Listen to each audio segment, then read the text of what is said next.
অবশেষে supreme court কিছুটা হলেও মুখ তুলে চাইলো, কিছুটা হলেও খুশির খবর তোমাদের জন্য। কি খুশির খবর রয়েছে সমস্তটা জানাবো, কাজেই ভিডিওটা প্রথম থেকে শুরু করে শেষ পর্যন্ত ওয়াচ করো। ভিডিওটি ভালো লাগলে অতি অবশ্যই একটি লাইক প্রদান করো। আমাদের পরিবারের সদস্য না হয়ে থাকলে সাবস্ক্রাইব বাটনে ক্লিক করে বেল আইকনে ক্লিক করে অল নোটিফিকেশনে ক্লিক করে আমাদের পরিবারের সদস্য হয়ে ওঠো। দেখো, সবার প্রথমেই তোমাদের প্রত্যেকে জানিয়ে রাখি, আমাদের কিন্তু কাজ প্রত্যেকটা করতেই হবে। যে এই মুহূর্তে আমাদের দাঁড়িয়ে কিন্তু প্রত্যেকটা ইনিশিয়েটিভ নিতে হবে। পিটিশন, যেটা আমি প্রায় 5-6 দিন আগে তোমাদের জন্য লিখে দিয়েছি, এবং সেখানে এনএম জিএনএম ডব্লিউবিজি যেই রেজাল্ট থেকে শুরু করে তোমাদের অ্যাডমিশন মেরিট লিস্ট থেকে শুরু করে তোমার জেকা থেকে শুরু করে সমস্ত রাজ্যের ছাত্রছাত্রীদের পরিস্থিতির কথা তুলে ধরেছি, এবং দেরি হচ্ছে যার কারণে অলরেডি আমরা যে সমস্যায় রয়েছি সেটাও তুলে ধরেছি।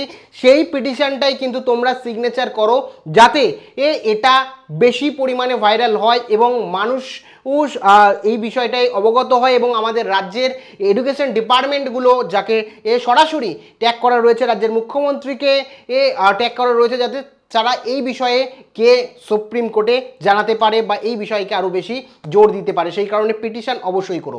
সুখবরটা একটু বলি। সুখবর আমরা বলতেও পারি না, কিন্তু আবার বলতে হয় যে এত অন্ধকারের মাঝে একটি ছোট্ট প্রদীপ আমরা দেখতে পাচ্ছি, মানে আশার আলো দেখতে পাচ্ছি। সেটা কি, সুপ্রিম কোর্টে কালকে যে আবেদন করা হয়েছিল যে ডব্লিউবি যে প্রায় এত সংখ্যক স্টুডেন্ট তাদের মেরিট লিস্ট প্রকাশ হচ্ছে না, ডব্লিউবি যে রেজাল্ট সেটা হচ্ছে না, বা অন্যান্য যে প্রসিডিওর রয়েছে সমস্তটা আটকে রয়েছে এই ওবিসি জটের কারণে, যেখানে ছাত্রছাত্রীদের ফিউচার জড়িয়ে রয়েছে, সেই কারণেই কিন্তু ও রীতিমতো জানিয়েছিল, এবং এখন অবশেষে কিন্তু সেই হিয়ারিং কালকে হতে চলেছে।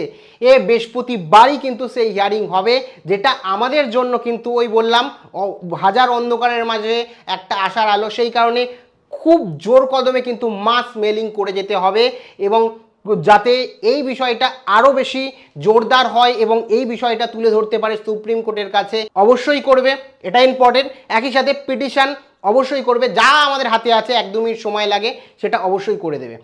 তো কালকে অবশেষে আমরা জানতে পারবো কি হবে। আর এটা হয়তো পরে ভিডিওটা আসবে, কারণ আমি এখন করছি, এডিট করার সময় নেই, আমার যেতে হবে। তো 1-2 ঘন্টা পর ভিডিওটা পেয়ে যাবে। তো যাই হোক, তোমাদের জন্য অবশেষে একটা আশার আলো বলতে পারো। বাদবাকি পিটিশনের লিঙ্ক প্রথম কমেন্টে রয়েছে।